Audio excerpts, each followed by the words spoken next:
നമ്മൾ സോക്കർ ഗേളിന്റെ അടുത്ത വിശേഷങ്ങളിലേക്കൊക്കെ പോയാൽ ലോകകപ്പിന്റെ അവസാന ഗ്രൂപ്പ് മത്സരങ്ങളിൽ കൊളംബിയക്കെതിരെ സമനിലയുമായി രക്ഷപ്പെട്ട് ക്രിസ്ത്യാനോ റൊണാൾഡോയുടെ പോർച്ചുഗൽ മത്സരം ഗോൾ രഹിത സമനിലയിലായതോടുകൂടി കൊളംബിയ ഗ്രൂപ്പ് ചാമ്പ്യന്മാരായി. പോർച്ചുഗൽ 2ാം സ്ഥാനത്തായാണ് ഫിനിഷ് ചെയ്തത്. പോർച്ചുഗീസ് ഗോൾ കീപ്പർ ആണ് പറങ്കികൾക്ക് രക്ഷകനായത്.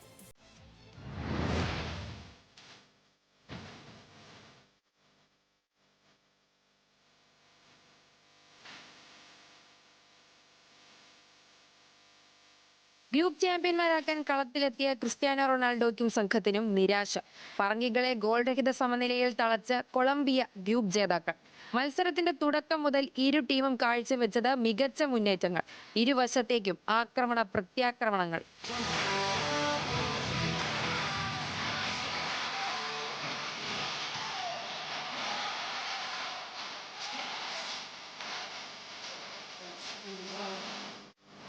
മത്സരത്തിൽ നിർണായകമായത് പോർച്ചുഗൽ ഗോൾ കീപ്പർ ഡീഗോ കോസ്റ്റയുടെ നിർണായക സേവുകൾ.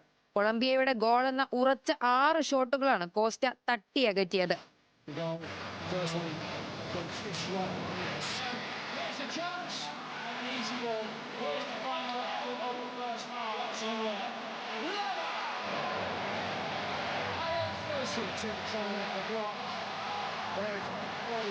പന്തടക്കത്തിലും ഗോൾ ലക്ഷ്യമാക്കിയുള്ള ഷോട്ടുകളിലുമെല്ലാം മുന്നിട്ട് നിന്നത് കൊളംബിയ തന്നെ.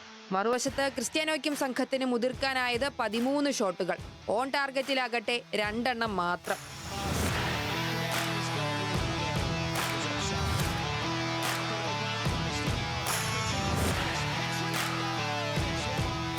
ഇഞ്ചുറി സമയത്ത് കൊളംബിയയ്ക്ക് ഡേവിസൺ സാഞ്ചസ് വല കുലുക്കിയെങ്കിലും വാർ പരിശോധനയിൽ ഓഫ്സൈഡായി. പിന്നാലെ മത്സരം ഗോൾ രഹിത സമനിലയിൽ അവസാനിച്ചു.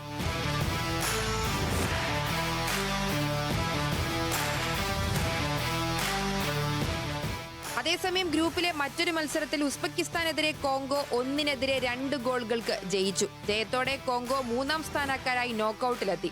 റൗണ്ട് ഓഫ് 32-ൽ പോർച്ചുഗൽ ക്രൊയേഷ്യയെയും കൊളംബിയ ഘാനയെയും കോങ്കോ ഇംഗ്ലണ്ടിനെയും നേരിടും. World cup desk news Malayalam.